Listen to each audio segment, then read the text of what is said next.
Hello les amis, j'espère que vous allez bien. Je vous retrouve aujourd'hui pour une vidéo première impression et crash test de la collection Wonder Woman de chez Kiko. D'ailleurs, spoiler alerte, tout ne va pas du tout se passer comme prévu et je pense qu'on va pas mal rigoler, donc restez branchés pour la partie Wonder Woman de la vidéo si vous avez envie de rigoler un petit peu. Je vais aussi vous en profiter pour vous parler un petit peu de quelques produits teints de chez Too Faced, notamment le fond de teint Burn This Way Matte ainsi que la collection Prime and Poreless, et j'en profiterai aussi pour discuter avec vous du highlighter de chez Natasha Denona, le dernier highlighter de sa collection pour les fêtes. Donc si ça vous intéresse, restez avec moi parce qu'on commence tout de suite. Kiko nous a fait le plaisir de sortir une nouvelle collection en édition limitée, c'est la collection Wonder Woman cette fois-ci. Je m'y attendais pas du tout parce que là j'aurais pensé qu'on aurait plutôt eu la collection pour les fêtes de fin d'année. Mais non, on aura droit à cette collection Wonder Woman entre temps. De toute façon, moi vous connaissez, je pense que vous commencez à connaître mon amour pour les collections limitées de chez Kiko. Donc clairement, je vais pas m'en plaindre. Je vais clairement pas m'en plaindre. Dans cette collection-ci, on retrouve encore une fois un petit peu de tout. Je vais vous montrer rapidement sur quoi j'ai craqué dans la collection. Je me suis pris un blush, une ombre à paupières métallisée en format liquide, un crayon pour les yeux dans cette superbe couleur bleue métallisée. C'est, je pense, c'était un petit peu obligé, c'était un petit peu un must-have pour cette collection Wonder Woman. Je pense que c'est la couleur phare. Je me suis pris deux autres produits pour les lèvres, donc un stylo à effet brillant et un gloss. Donc comme vous pouvez le constater, il y a de quoi se faire un look plutôt complet, mais je n'ai pris aucun produit pour le teint pour se réaliser genre la base du teint. Genre j'ai pas pris de fond de teint, j'ai pas pris de base, j'ai rien pris tout ça. Donc je me suis dit qu'à la place, j'allais plutôt vous montrer en action les dernières nouveautés Too Faced pour le teint, donc notamment le fond de teint Burn This Way en version matte, la base Prime and Poreless, ainsi que la poudre Prime and Poreless de la même collection. Alors oui, je sais, j'arrive 30 000 ans après la tempête, tout le monde en parle depuis des mois de ces produits-ci. Bon, peut-être pas le fond de teint qui est un petit peu plus récent, mais en tout cas ces deux produits-ci, ça fait des mois qu'on en parle. J'ai des choses à vous en dire, vous savez que moi j'ai tout le temps quelque chose à dire sur tout. Donc je me suis dit que j'allais quand même passer une toute petite partie de la vidéo à vous parler de ça parce que pourquoi pas. Et en highlighter, je me suis dit que j'allais en profiter pour vous faire une petite démo du nouvel highlighter I Need a Nude Glow de chez Natasha Denona. Donc du coup je vais commencer sans plus tarder parce qu'on a quand même pas mal de petits produits à couvrir. Donc je vais commencer par m'appliquer la base pour le teint. Alors celle-ci je voulais vous en parler parce que la première fois que je l'ai testée, c'est une base que j'ai absolument détestée. Mais alors quand je vous dis détestée, je l'ai détestée. Alors c'est une base qui contient la blinde, mais alors vous avez la dose de silicone à l'intérieur de ce truc là. Donc moi perso c'est pas nécessairement la base que j'aurais tendance à porter tous les jours pour éviter un petit peu trop de s'obstruer les pores et d'empêcher sa peau de respirer au quotidien. Mais bon, de temps en temps quand on a besoin d'avoir un teint impeccable, c'est plutôt pas mal. Et si je l'avais détesté la première fois et si je voulais absolument vous en parler, c'est que cette base-ci, pour l'appliquer, je trouve qu'il y a une façon pour l'appliquer assez particulière, sinon on a tout l'effet inverse de ce qui est annoncé sur le packaging. Donc dans le packaging on nous dit que c'est une base qui est censée nous flouter les pores, nous lisser un petit peu la peau.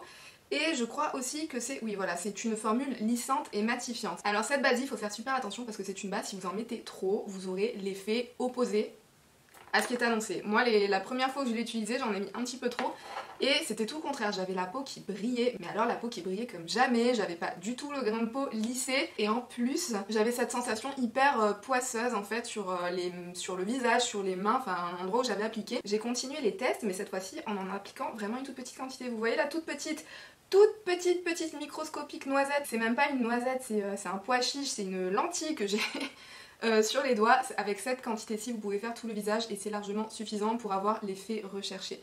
Donc je prends une toute petite quantité, je la réchauffe entre mes mains comme ça et pour l'appliquer, je l'applique en tapotant. C'est une base qu'il ne vaut mieux pas venir étaler en lissant et c'est tout. Juste comme ça, c'est largement suffisant. Alors moi j'ai quand même les pores qui sont assez apparents.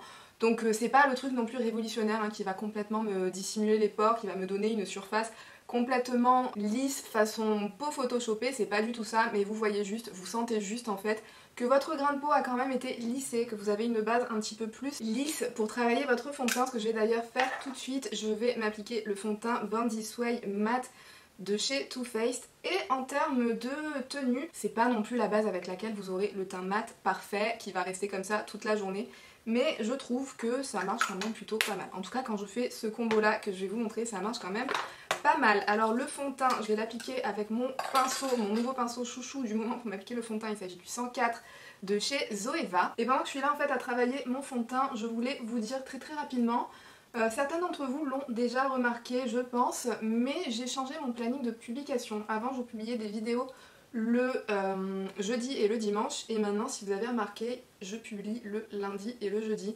Alors tout simplement, déjà première raison, parce que j'ai remarqué qu'il y avait très peu de vidéos qui étaient publiées le lundi, donc je me suis dit que pourquoi pas publier ce jour là, ça comblerait peut-être ce petit vide, et en plus c'est beaucoup plus pratique pour mon organisation perso. Moi en général le tournage de mes vidéos se fait le week-end, donc d'avoir à tourner 2 voire plus vidéos et terminer le montage et faire la mise en ligne, la publication d'une autre vidéo, c'était vraiment archi compliqué. C'est important hein, que ce planning vous convienne aussi, donc n'hésitez pas à me dire dans les commentaires si le lundi c'est un jour où vous êtes sur YouTube ou au contraire si ça vous saoule un petit peu d'avoir à vous connecter le lundi sur YouTube pour voir une vidéo. C'est quand même pour vous que je fais des vidéos, c'est quand même pour pouvoir papoter avec vous dans les commentaires, pour pouvoir un petit peu prendre de vos nouvelles, pour pouvoir un petit peu blablater entre copines. Donc voilà, si c'est un jour qui ne vous arrange pas du tout, n'hésitez pas à me le faire savoir dans les commentaires et je reviendrai au dimanche. Donc là je suis en train de m'appliquer la poudre de la même collection, la poudre Prime Poreless. Alors cette poudre-ci, je la trouve vraiment très efficace par rapport à son pouvoir lissant. Le fond de teint-ci aussi, je vous en ai pas parlé pendant l'application, mais c'est un fond de teint que moi perso j'adore. Il s'applique vraiment super bien sur moi. Il se diffuse super bien, il s'estompe super bien, il a un effet imperceptible avec une couvrance, je dirais, plutôt moyenne à haute. Vraiment une très belle couvrance, un très bel effet sur la peau.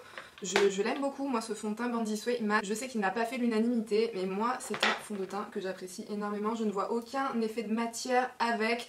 J'ai pas l'impression, quand je me regarde la peau d'un peu trop près, de voir que je porte du fond de teint. Et pour moi, c'est le plus important quand je porte un fond de teint. Et effectivement, je trouve qu'il fonctionne encore mieux en combo avec cette base-ci et avec la poudre pour l'effet matifiant. Je trouve que le combo des trois, vous avez vraiment un très beau résultat au niveau de la matité de votre teint sur la durée. Maintenant j'ai passé à la suite, je vais m'appliquer un petit coup de bronzer. Pour ça il n'y a pas de bronzer dans la collection de Kiko, donc je vais juste m'appliquer le bronzer d'une des collections limitées pour l'été mais qui ressort très souvent. Vous savez, c'est ces bronzers-ci là en format un petit peu poudre cuite dont je vous ai parlé énormément sur ma chaîne. Vous savez que c'est l'un de mes bronzers favoris, ce petit bronzer-ci, et qui ressort pendant beaucoup de collections limitées. D'ailleurs je pense qu'en ce moment il est disponible dans la collection Lost in Amalfi. Alors je pense que je vous ai même pas dit, mais le fond de teint de chez Too Faced, j'ai pris la teinte naturelle beige. J'ai pris exactement la même teinte que ce que je prends dans la même gamme en tant que concealer et ça marche vraiment super bien. Ok, on va maintenant passer à la collection Wonder Woman de chez Kiko. Je suis allée revêtir ma petite manchette pour l'occasion.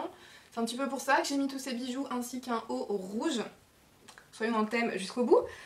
Je vais commencer par le blush de la collection. Déjà je vous montre le packaging. Le packaging est trop beau. C'est vraiment super bien réussi je trouve. Ça fait un effet très qualitatif ces packaging-ci avec ce petit rouge brillant et le petit logo Wonder Woman en doré. J'aime beaucoup ce packaging-ci.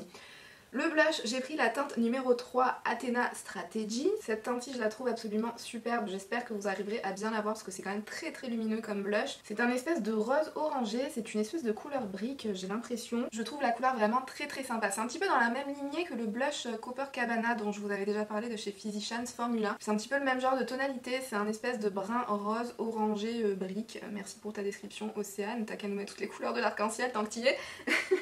Mais ouais, j'ai l'impression que c'est vraiment ça, ça a l'air très sympa, ça a l'air d'être très lumineux, donc j'ai testé ça pour voir si c'est le genre de blush qui va un petit peu trop mettre en relief les pores ou si ça va, et ça a l'air d'être hyper pigmenté, donc on va y aller tout doucement. Ah ouais! J'aime toujours les blushs de chez Kiko. Je suis toujours fan des blushs de chez Kiko dans leur collection limitée, je les trouve toujours super bien réussis. Alors j'adore la teinte de ce blush, c'est lumineux mais c'est pas too much. Alors attendez, j'ai l'impression de voir des micro-nattes qui seraient peut-être des paillettes.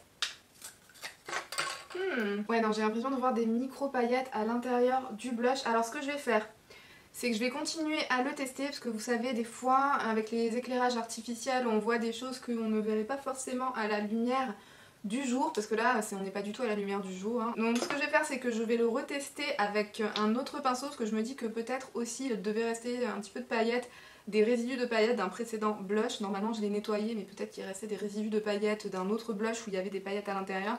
Donc je vais le retester avec un autre pinceau et à la lumière du jour et je vous mettrai ça dans mon commentaire, dans un commentaire épinglé pour vous dire si oui ou non ce blush contient des paillettes visibles en lumière du jour. Donc maintenant je vais passer vite fait à l'highlighter, même si comme vous pouvez le constater ce blush est archi lumineux, mais j'ai envie de vous montrer ce que donne l'highlighter de chez Natasha Denona, le dernier highlighter I Need Nude Glow. Déjà je vous montre la beauté de ce packaging, vraiment il y a un petit effet transparent là sur le couvercle, c'est super beau, c'est vraiment un packaging très très bien réussi et le reste tout est rose gold avec un effet un petit peu miroir, c'est vraiment magnifique. Le highlighter aussi il est sublime, dans le couvercle vous avez un miroir, c'est un petit peu comme pour le highlighter Super Glow, toujours de Natasha Denona si vous le connaissez. Et je vous montre le motif du highlighter, c'est vraiment une merveille, il est superbe. J'espère que vous arriverez à le voir parce que la luminosité qu'il dégage dans le pan avec la luminosité de mes éclairages, ça rend un truc un petit peu aveuglant.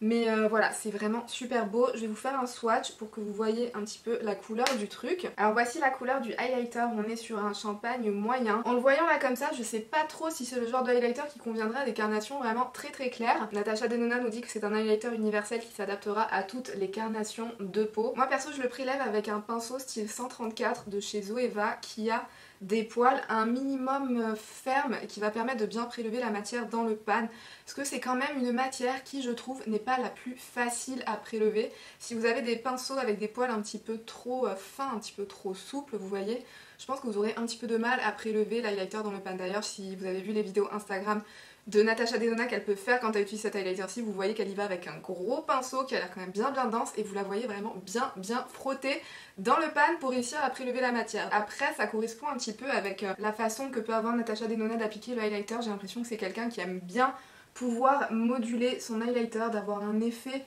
qui peut tout aussi bien être subtil qu'avoir un effet vraiment bam. Je sais pas si vous voyez ce que je veux dire, déjà dans ces palette pour le teint, elle a souvent deux textures différentes, elle a une texture crème et une texture poudre pour pouvoir soit les utiliser indépendamment, soit les superposer pour pouvoir un petit peu construire l'intensité en fonction du rendu que vous pouvez avoir. Donc j'ai quand même l'impression que c'est quelqu'un qui aime avoir un petit peu l'option d'avoir un highlighter. Waouh, ouf, j'avais pas vu que je l'avais à ce point construit. Donc je disais que j'ai l'impression que dans ces styles de make-up, j'ai l'impression que c'est quelqu'un qui aime avoir des options, de pouvoir avoir son highlighter à la fois très subtil et très délicat et très naturel, comme de pouvoir construire l'intensité et obtenir un truc comme ça. Ouais. Mais après les premières utilisations, que du coup l'effet de rainure s'est un petit peu estompé, il devient quand même beaucoup plus facile à prélever et il devient très facilement intensifiable. Genre ça, je m'attendais pas à ça. Mais comme vous le constatez, c'est un effet hyper intense. Mais ce côté-ci, je vais essayer de le faire un petit peu plus naturel et sobre pour vous montrer que c'est un highlighter que vous pouvez vraiment moduler. Comme vous le sentez, ça donnera toujours un effet un petit peu miroir, ça donnera un effet toujours assez intense, assez glowy, il fait glass skin, mais vous pouvez moduler l'intensité de l'effet miroir. Ouais, mes explications ça s'améliore pas du tout, on est bien d'accord, mais je pense que vous arrivez quand même à constater un petit peu la différence, non, entre ce côté-ci, qui est en mode même le pilote de l'avion qui passe au-dessus de vous, il remarquera votre présence, à ce côté-ci qui est quand même lumineux mais un petit peu plus délicat, un petit peu plus subtil. Ouais, c'est très lumineux mais ça reste quand même un petit peu naturel de ce côté-là par rapport à ce côté-ci. Voilà, on a compris que tu ne savais absolument pas décrire tes produits, Océane. Merci pour tes explications. Par contre, tu référeras une autre fois pour essayer de donner un sens à tes propos, hein, n'est-ce pas? Donc maintenant qu'on a atteint ce glow de l'espace façon Wonder Woman, même si ce truc là ce n'est pas la collection Wonder Woman du tout, mais je pense que ça rentre quand même pas mal dans le thème, hein, Wonder Woman, je vais passer à la suite, je vais passer du coup au make-up des yeux. Et pour ça je me suis pris une ombre à paupières métal, mais ça, Kiko m'a fait une super mauvaise blague. Alors j'ai commandé en ligne, j'ai commandé la teinte numéro 02 qui sur le site internet est référencée comme étant une couleur gold. Et vu que c'était la collection Wonder Woman et que j'avais quand même envie de faire un petit make-up un petit peu à thème, je m'étais dit que je voulais la teinte gold. Mais quand j'ai reçu le truc, donc c'était bien l'étiquette numéro 02, mais en fait c'est la couleur burgundy. C'est la couleur prune. On est déçu ou on n'est pas déçu? Moi perso je suis archi déçue. Regardez Michael. Michael aussi il est super déçu. Ça se voit. Hein. Je sais Michael, je sais. Kiko ils nous ont vraiment fait une super mauvaise blague sur ce coup là, mais au moins du coup je pourrais vous prévenir si jamais vous avez envie de commander sur le site et que vous étiez intéressé par la couleur gold, ce n'est pas du tout la couleur numéro 02. Je pense que ça devrait être la couleur numéro 03 vu que normalement celle-ci sous le site est référencée en tant que couleur numéro 03. Celles qui sont allées en magasin et qui ont peut-être déjà pu swatcher ces trucs-ci, n'hésitez pas à nous le confirmer dans les commentaires au cas où celles qui voudraient commander sur internet ne se fassent pas avoir comme moi j'ai pu me faire avoir. Mais bon, du coup on va s'adapter, ça va quand même me permettre de tester l'ombre à paupières, même si j'avais en tête un look... Ah, arrêtez de bouger. Je parlais à mes 2 produits lèvres qui n'arrêtent pas de rouler sur ma table. Qu'est-ce que je disais? Oui, du coup j'avais en tête un look de faire une paupière gold avec un trait de liner bleu. Je m'étais dit que ça allait être magnifique, ça allait super bien rentrer dans le thème. Du coup ces 2 couleurs-ci, je sais pas trop si elles iront super bien ensemble. On va tester. On va tester. De toute façon on est là pour tester les produits. Même si honnêtement des 4 couleurs proposées, celle-ci c'était celle que je voulais le moins. Ouais, trop bien. On va s'adapter, je vous ai dit, on va s'adapter. Et puis ça va me permettre aussi de tester la facilité d'application de ces trucs, parce que c'est vrai que on s'en rend peut-être plus compte avec un fard foncé qu'avec un fard de couleur claire. Donc c'est un mal pour un bien. Hein? On essaye de se consoler comme on peut. Ok, et maintenant je vais essayer d'estomper ça au niveau du creux de paupière avant que ça sèche. Je sais même pas quelle est la meilleure façon d'utiliser ces ombres-ci. Ok, là j'ai estompé, j'ai absolument tout enlevé, donc j'imagine que c'est pas de cette façon-là que ça sera le plus facile à travailler. En plus ça s'estompe pas du tout et ça a déjà séché. Ça s'enlève tout seul. Dès que vous essayez de travailler le truc, ça s'en va, ça fait des patchs. Je vais vous rapprocher parce qu'il faut que vous voyez ce désastre. Est-ce que vous arrivez à voir le trou de matière que j'ai à ce niveau-là de la paupière? Alors la couleur est sympa hein, par contre. Mais je vais essayer d'appliquer ça autrement. Je vais essayer d'appliquer ça au pinceau. Bon, au pinceau c'est mieux déjà. Par contre j'arrive pas à l'estomper trop bien dans le creux de paupière. Mais bon, en tout cas déjà au moins au pinceau j'arrive à l'appliquer. Par contre vous l'avez vu, je vous recommande pas du tout d'essayer d'appliquer ça en appliquant et ensuite en essayant d'estomper au doigt. On va essayer de ce côté-ci. Ne nous laissons pas abattre.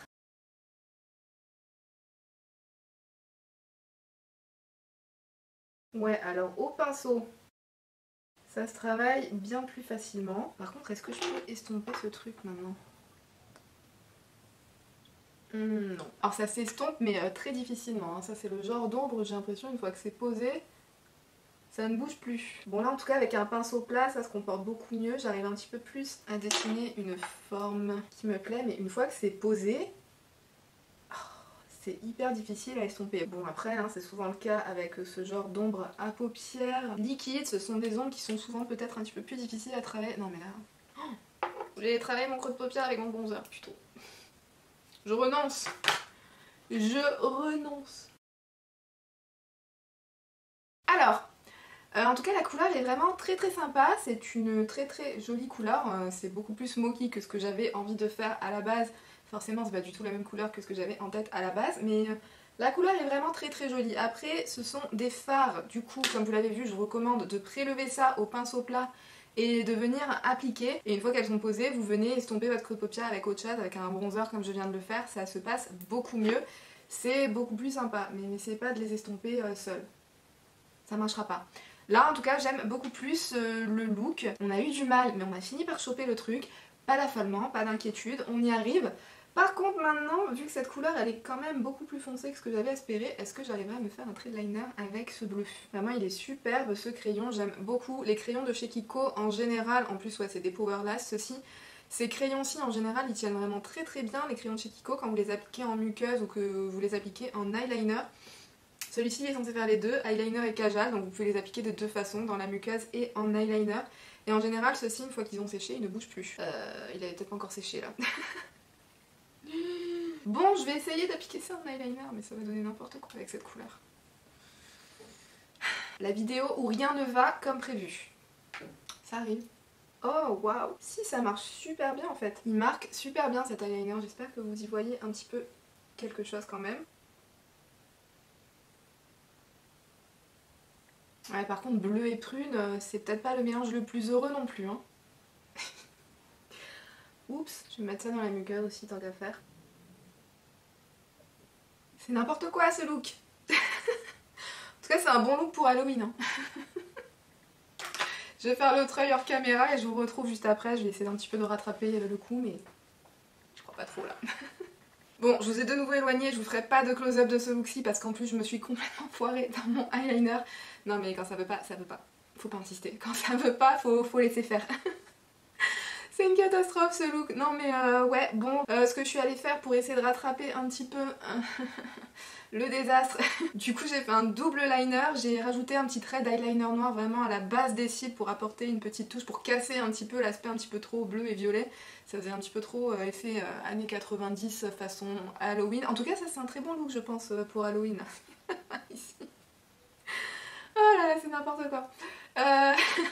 Du coup j'ai aussi rajouté une petite touche d'highlighter au niveau du coin interne parce que c'était trop foncé, sinon j'en ai aussi rajouté sous le sourcil pour me rajouter une touche de luminosité. Je trouve que le trait de crayon bleu c'est un petit peu trop ravivé les reflets bleutés de ce violet qui à la base était beaucoup plus prune, un petit peu plus rosé.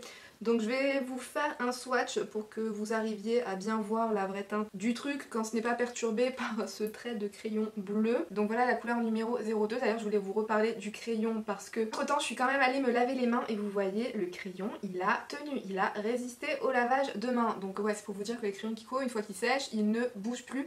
D'ailleurs je le trouve top parce que ce crayon bleu, alors là c'est une super belle découverte parce qu'il a super bien marqué.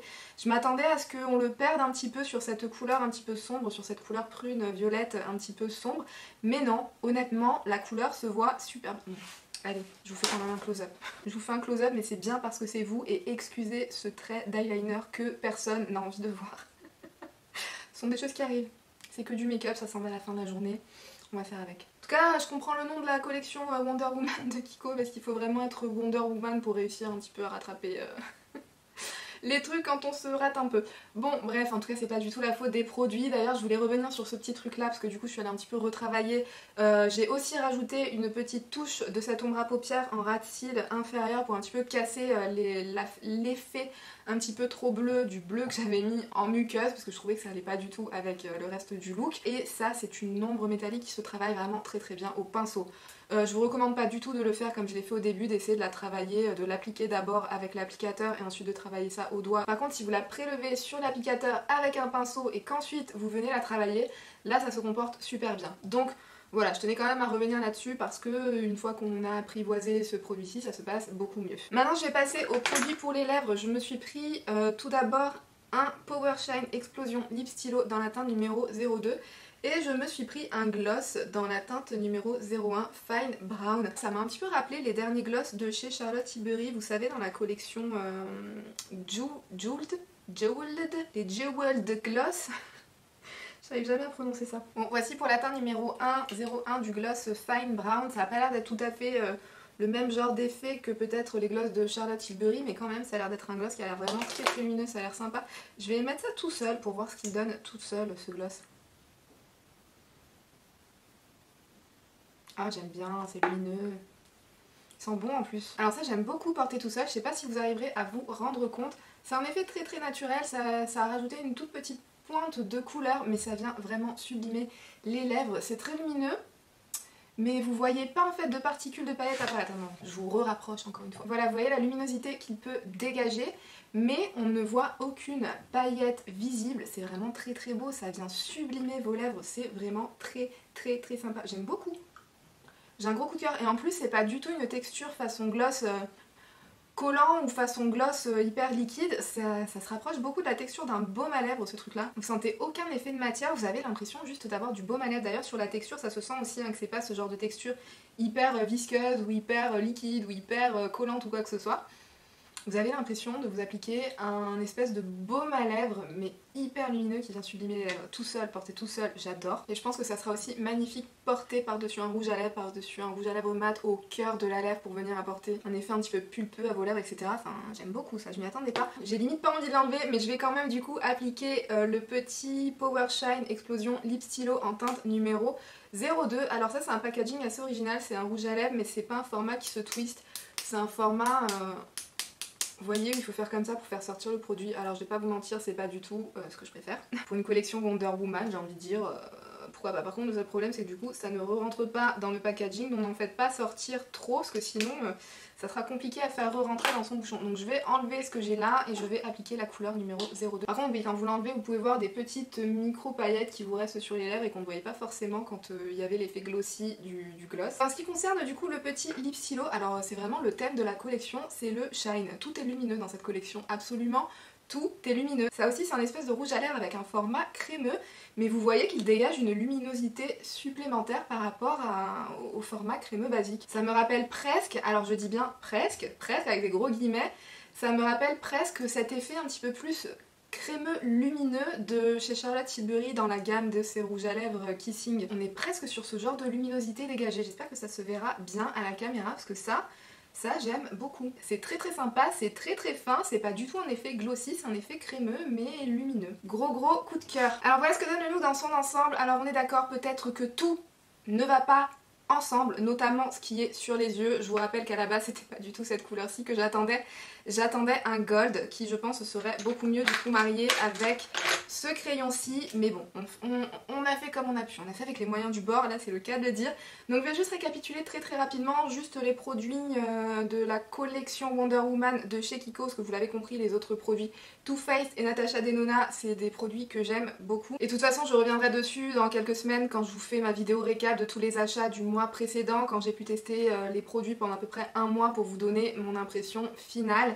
Même si vous l'avez compris, à l'heure actuelle, ce sont tous des produits que j'aime beaucoup. Donc dans la collection Wonder Woman, qu'est-ce que j'en ai pensé? Alors j'ai eu un énorme coup de cœur sur ces trois produits-ci. Le crayon, je le trouve absolument fantastique en termes de pigmentation, en termes de facilité d'application. Le crayon il glisse tout seul, pourtant je m'attendais à ce que par-dessus une ombre comme celle-ci, très foncée, et vous savez les ombres métal, elles ont en général une texture un petit peu plus sèche si on la compare à une poudre, et ça s'est appliqué vraiment nickel par-dessus, hyper pigmenté, ça glisse tout seul, ça gros coup de cœur, surtout en plus la couleur je la trouve super belle. Les deux produits pour les lèvres, je les adore. Les deux dégagent une super luminosité, chacune à leur façon. Ça, on a l'impression d'avoir un baume à lèvres hyper lumineux qui vient sublimer les lèvres. Vous pouvez l'appliquer seul, vous pouvez l'appliquer par-dessus d'autres rouges à lèvres. Ça, ce petit rouge à lèvres, j'adore. Sa formulation, c'est super léger, c'est super fin, c'est pas inconfortable et ça dégage une super belle luminosité. Ça aussi, je vais aller regarder les autres teintes qu'ils proposent. D'ailleurs, j'ai envie de faire un truc, je vais rajouter ça par-dessus pour voir à quel point on peut pumper la luminosité. Ah ouais. Ouais, la luminosité a en effet été pumpée. Donc ouais,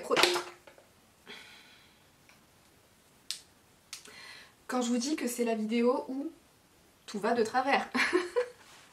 Donc gros coup de cœur sur ces deux produits pour les lèvres, gros coup de cœur sur le crayon. Le blush aussi j'ai beaucoup aimé, c'est un blush lumineux, j'aime beaucoup sa couleur. Comme je vous disais, en plus j'ai l'impression de voir des micro paillettes à l'intérieur, mais ça comme je vous l'ai dit je vais continuer à le tester pour voir si c'était pas un problème de mon pinceau, parce que je sais que j'ai utilisé hier un blush un petit peu pailleté et que peut-être je ne l'ai pas suffisamment bien nettoyé entre temps. Donc je l'essayerai avec un autre pinceau et je regarderai un petit peu plus en lumière du jour voir ce que ça donne. Vous aurez toutes les updates en commentaire. L'ombre à paupières, alors la couleur est assez sympa cette couleur-ci. L'application, de toute façon je vous ai dit que ça pour moi c'est quelque chose qu'il vaut mieux venir travailler au pinceau et non pas avec l'applicateur qui est fourni avec. Il vaut mieux prélever la matière qui est sur l'applicateur avec un pinceau pour ensuite la travailler. Il vaut mieux aussi estomper les bords avec autre chose, avec un autre fard poudre parce que c'est très difficile à estomper. Mais sinon à part ça je trouve que c'est un très joli produit au pinceau, il s'applique vraiment très bien. J'ai beaucoup aimé. Donc passer la première mauvaise impression que j'ai pu avoir, d'ailleurs c'est peut-être ma faute, j'aurais peut-être pas dû essayer de commencer à utiliser cette ombre à revers métallisée de cette façon là. Mais une fois qu'on comprend comment la travailler, ça se travaille beaucoup mieux et c'est assez sympa. J'aime beaucoup, honnêtement j'aime beaucoup. Donc je vous tiendrai updaté aussi de la tenue de ce truc là dans les commentaires après une journée de test complet. Mais sinon, dans l'ensemble, je suis plutôt très satisfaite par cette collection. C'est une première impression, c'est un crash test qui avait mal commencé, mais qui finit bien. Écoutez, tout est bien qui finit bien, j'ai envie de vous dire, c'est plutôt pas mal pour un thème Wonder Woman. C'est un peu comme ça que se passent les films aussi, non? Tout est bien qui finit bien à la fin. Voilà. Donc la parole est maintenant à vous, n'hésitez pas à me dire dans les commentaires ce que vous avez pensé de tous les produits dont je vous ai parlé, n'hésitez pas à me dire ce que vous pensez de la collection Wonder Woman de chez Kiko.